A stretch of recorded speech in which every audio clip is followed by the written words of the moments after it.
يا هلا والله. فاكر لما قلت لك ان انا ما ينفعش اطول شعري في حلقة فلسفة البلاك بيل عشان بيطلع كده لفوق؟ او ده بقى ايه تطبيق عملي بسبب ان شعري جاف. ف بص بيطلع فوق حرفيا، يعني ما اقدرش ارجعه كده زي باقي البشر، انت فاهم؟ واللي هو بقى تلبس توك، لا الموضوع ده مش موجود عندي. فعشان كده ما ينفعش اطوله. انا عامل شكلي وسيم لحد ما، بس لا يبقى لما بحلى بيكون شكلي افضل بكتير. المهم، حلقة جديدة. بقالي كتير ما نزلتش حتى. لسه عامل فنجان قهوة لذيذ جدا. بسم الله. وعايز برضو اعرف الناس اللي بيقولوا ان انا بقلد بينج، بس هخلي الموضوع ده في الاخر خالص. خلينا بس نتكلم في نقطة. انت عايز تبقى الفا، وانا عايز ابقى الفا، وكلنا عايزين نبقى الفا. خلينا متفقين.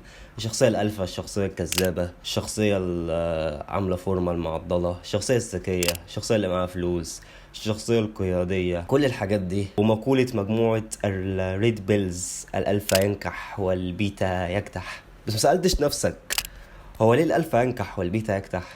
وهل فعلا البيتا بيكتح ولا لا؟ الالفا ينكح ده امر مش مشكوك فيه، انما البيتا يكتح دي مسكوت عنها شوية. لان البيتا عادي يكتح زي الالفا، بس الفكرة وما فيها ان الالفا المرأة بتسمح لها بأن ينكحها لذاته، عكس البيتا المرأة بتسمح له بأن ينكحها لموارده، إذا كانت فلوس أو أيا يكن بقى من باقي الحاجات اللي هو بيقدمها، مقابل انها تمارس مع الجنس، مش لذاته بمعنى صح. في الغالب بتكون فلوس، مفيش حاجه تانية يعني بتجذب النساء للشخصيه اللي بيها غير الفلوس. لو انت ماشي، انت هتخليني عايش ملكه وكده، ماشي يا عم، انا هتجوزك مقابل انك طول عمرك تخليني عايشه ملكه. اول اللي بتاع ده اللي نازل، اول لما فلوسك تقل، لا سلام يا ابن العبيط. عكس الالفا اللي هي فعلا بتكون عندها رغبه تجاهه. فالبيتا بينكح عادي زيه زي الالفا. تمام.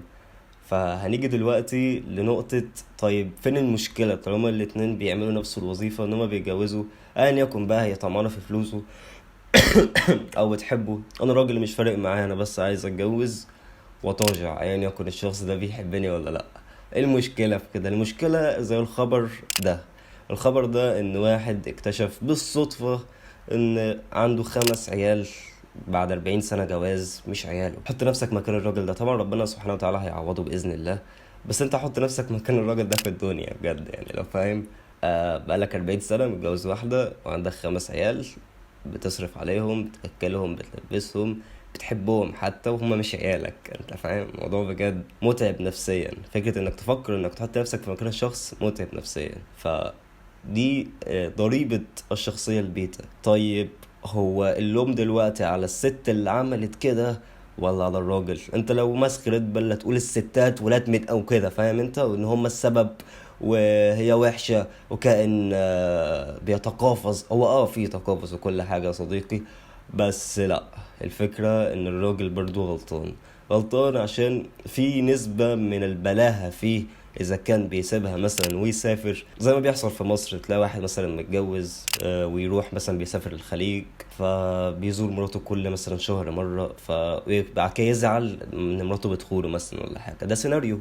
في كذا سيناريوهات تانية بتحصل، ان مثلا بيتغيب عليها انه مثلا متجوز كذا واحدة، وهو عارف اصلا انها متجوزها عشان فلوسه، فهو مش فارق معاه ومركز مع التانية او الاولانية او ايا يكن. فهي بقى بتعربت بقى مع العشيقة واللي هي بتحبه، واخدها هي كبروفايدر. في الاخر برضك يزعل. انت فاهم، في كذا سيناريو.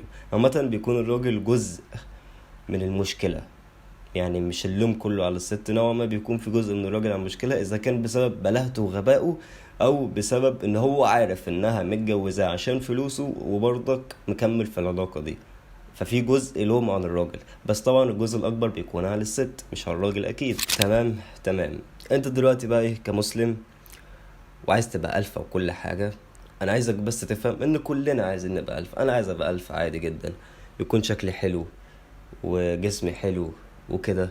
بس الفكرة يا اسطى انك ما ينفعش تاخد كل صفات الالفا الغربية وتطبقها عليك كمسلم، لان انت في حاجة بتحكمك وهي الدين. فبالتالي صفات الالفا او من صفات الالفا يعني ان هو بينكح، او يعني فاهم متعدد العلاقات ومش بيستقر في علاقة، او بمعنى اصح عنتيل المحلة. فانت كمسلم ما ينفعش تكون عنتيل المحلة. فبالتالي لو بقيت عنتيل المحلة انت كده بقيت زاني فعليا. وغير كده الفكرة وما فيها ان العلاقات المحرمة هي مش محرمة من فراغ، هي بتضر الجنسين سواء الذكر او الانثى، بس الضرر بيكون اكبر على الانثى مش على الذكر. الذكر بيضر وكل حاجة، بس الضرر الاكبر بيكون على الانثى، لانها فعلا يا اسطى بتدي كل مشاعرها للشخص الاول، هتيجي للشخص التاني مش هتديله نفس المشاعر اللي كانت بتديها للشخص الاول، انت فاهم؟ فهتظلم معاها الشخص التاني حتى لو هي مش قصده ده، يعني هي فعلا بتحب الشخص التاني بس هي مش عارفه، هي خلاص استنزفت بمعنى اصح. عكس الذكر عادي بجد. عشان كده احنا نقدر عادي نتجوز 4 وهم لا. فبالتالي يا صديقي المسلم الجميل، لما انت تيجي تاخد صفات الالفا خد الحاجات فعلا المناسبة مع الشرع، انما فكرة انك تكون عن طيل المحل انت كده هتكون زاني فعليا. فدي مش حاجة حلوة ليك لانها حرام في المقام الاول، واتنين مضرة ليك ومضرة للمجتمع. فالفكرة ان زي ما كان سامح بركات بيقول، انت لازم يكون في جزء منك فعلا بيتا وهو جزء الاستقرار ده، لو احنا هنسميها كمسميات، انت فاهم؟ انا الصراحه مش بحب المسميات بتاعت الفا وبيتا وسيجما وجاما والحاجات دي، يعني فاهم؟ الفكره كلها انت بتكون راجل يا اسطى، فاهم؟ راجل عادي جدا زي جدي وجدك قبل التدجين الجميل. فالفكره وما فيها انك تكون راجل، وفعلا 100% انت هتحتاج تكون اسره وتكون بيت وعيله، مش هتقعد طول حياتك تعربد يعني. اخيرا بقى علشان الفيديو طول، هل انا بقلد بينك؟ بصوا، وانا سألت واحد صاحبي قلت له هل طريقتي فيها تقليل لبنك؟ قال لي لا. قشطه. فلو طلعت فعلا طريقتي فيها تقليل لبنج انا اروح اقتله، دي اول حاجه. تاني حاجه، هل الفيديوهات بتاعتي يعني سريعه من بنج؟ اكيد لا يا اسطى، صباح الفل. انا عامل فيديو دقيقتين، انا اكتشفت الموضوع ده امبارح. انا قاعد امبارح بقلب في الفيديوهات، كنت برد على كومنت الواحد فاكتشفت ان انا عامل فيديو دقيقتين فعليا بديك فيه فكره، وانت بقى تعمل مع نفسك، خد الفكره دي ايه وكملها، انت فاهم؟ هي فكره جات لي قلت ايه اصورها واقولها، بس هي دي الفكره. بقول لك انا جاي لي فكره الساعه دلوقتي 7 الصبح ولسه باكل فطير وبشرب قهوه، جات لي فكره بكل الكلام اللي انا بقوله ده طلعت قلته على الشاشه بجد، ومش كاتب سكريبت، كاتب بس 3 نقط اتكلم فيهم، وفي نقطة تقريبا ضفتها من دماغي.